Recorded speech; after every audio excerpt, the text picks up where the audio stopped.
Resi versus commercial, we're back again. Now we're going to talk about today about how maintenance and continue on bringing the value of your property and maintaining and increasing the value of your property, maintaining that in the long term, and the cost of maintenance, and who should be bearing the cost of maintenance, and whether it's better for you to invest in commercial or residential. But the most importantly is how you formulate an overall plan so that you can actually go faster in your property journey. So what kind of maintenance, when we talk about maintenance, are we referring to when we look at both residential and commercial? Now I'm going to really get a bit in depth about what you need to look out for. And this is a great video series if you want to find out the really fundamental differences between residential and commercial. But the most important thing is that if this is applicable to you, or if commercial is of any interest, and you really are, 2024 is really a great time to dip your toe into commercial property, because there's going to be so many opportunities, especially if you want to front run the market and you want to get ahead before the interest rates start to drop and get both cash flow and growth in just one property, right? But you just have to click the link below, find out how you can book in for a strategy session. So click the link below, booking for a free strategy session where I can tell you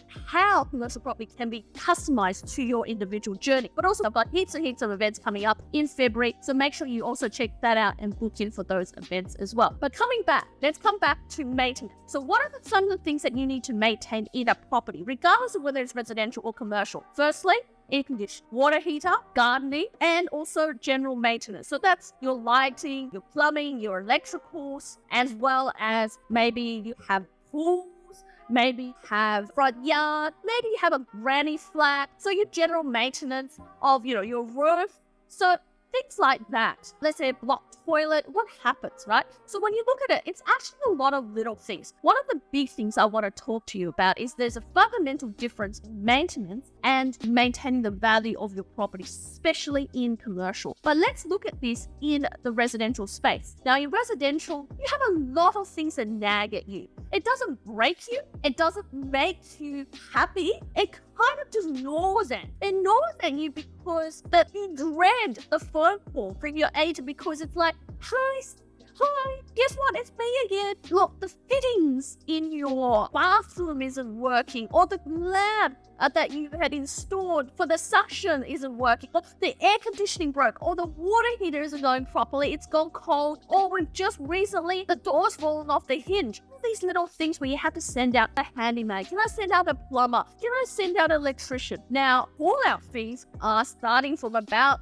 $50 to $150 at the moment, right? Then you've got to fix it, right? After they have to quote it, then you get it fixed. And before you know it, it's $300 here, $500 there, $200 there. It costs you about $2,000 to $4,000 a year to maintain your property. Now, regardless of whether you buy an apartment, which probably is a little bit less maintenance, to a house, which could be up to about $10,000, depending on how old the house is, whether you need to redo a few things, but it typically somewhere between $2,000 to $4,000 is what you need to take out of your own pockets to actually maintain your residential property. Now, if you calculate, like even cutting down trees, blowing the leaves, or cleaning out the gutters, and also just things like they might have a blackout and it's short circuit or something. There's always little things that kill you, that doesn't kill you, but does not make you happy, right? That drains the cash flow. So if you were positive after, say you held the property for a while, after you had some increases in rent, you've been able to pay all of your outgoings, and then you thought, I'm $50 or $100 a positive,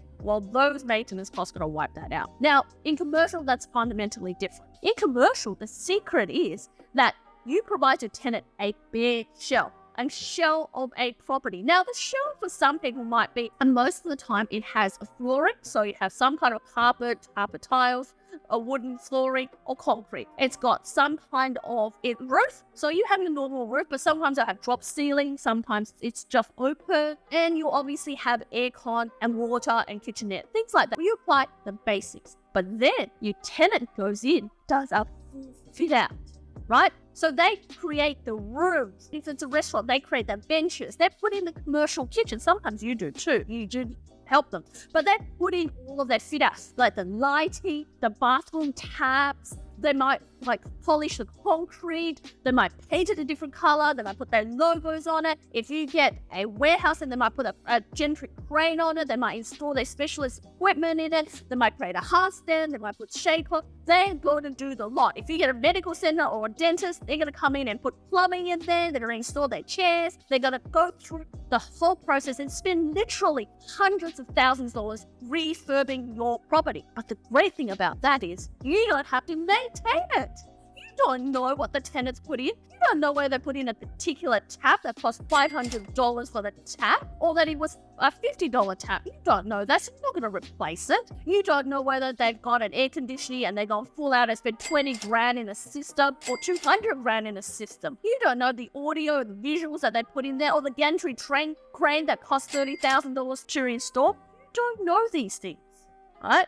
So you can't maintain it because it's not your equipment, not your fit out. And that's the benefit of it, because if something breaks, the tenant won't even call you. They just simply call the maintenance guy and they'll maintain it. Now, the only thing that's the same with residential versus commercial is that when it comes to things like roof capital costs, say roof, outdoor plumbing, let's say the sewerage, the drainage, all of those things, potentially also air conditioning, because that's counted as a capital cost if it was in the property already, especially if it's in the property already for commercial, then you've got to maintain it, right? You've got to replace it if it breaks, right? So the tenant in commercial will maintain your air conditioning. They'll maintain like water heaters, none of the big things you put in there, but it is up to you if it breaks to replace it. So if in 10 years time you have a leak in the roof, you have a drainage issue, say the drainage is too small and it's getting flooded, you need to redo it, the drainage issue. Or potentially if you had to replace the air conditioning unit,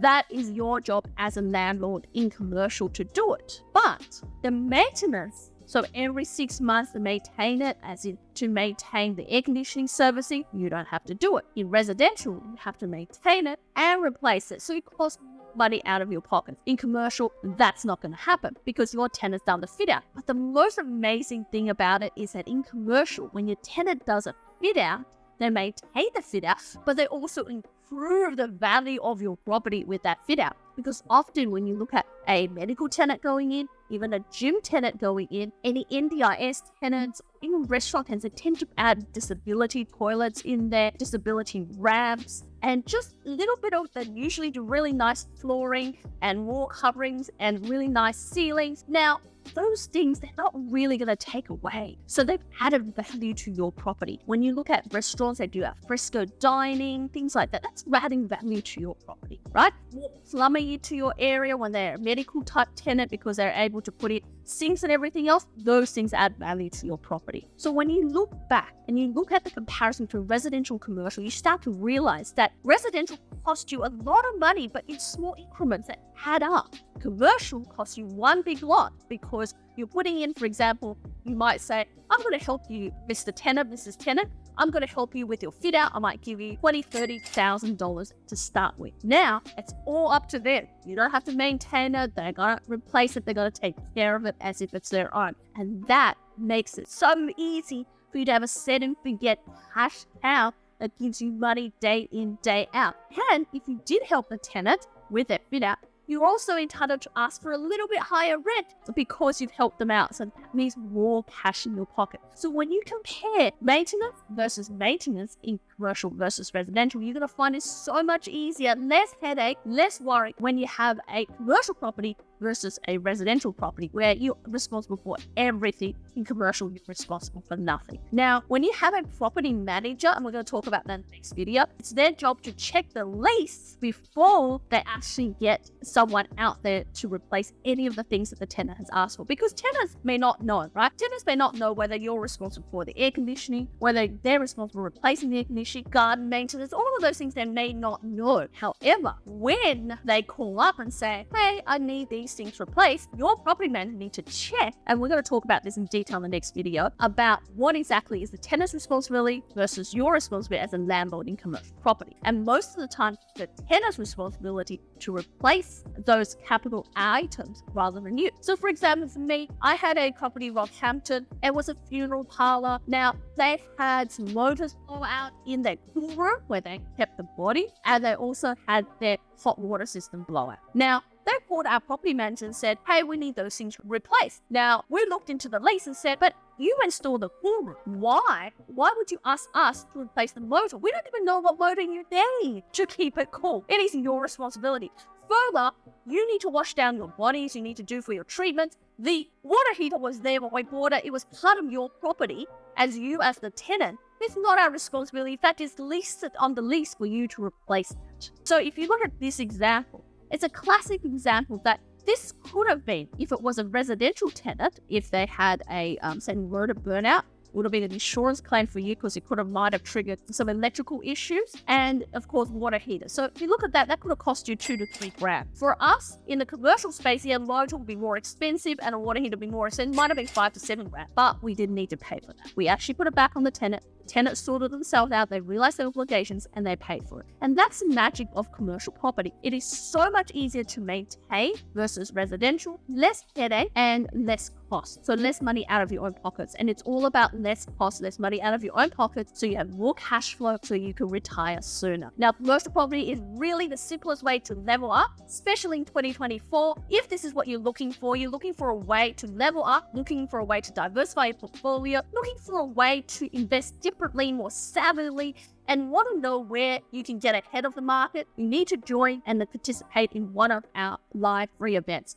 There's a list below. Click the link. You'll be able to go to a list where we can share with you all the different events we're having in February, plus looking for a free strategy session, because that strategy session will be personalized for you, everything about commercial property and how that's going to take you to the next level. Now, hopefully you've enjoyed this video. Watch out for the next video on property management. But also, if you haven't watched any of my previous videos, please go and backtrack and see all the different ones where I compared residential with commercial, just to share with you the differences. At the end of the day, it is about having it all, right? I'm a big believer about having it all. And when you look at having it all, it's about having both growth, cash flow, and uplift in your portfolio. And I've got a secret way to be able to share with you how you can do that. So click the link below, join one of our events, or book in for that strategy session.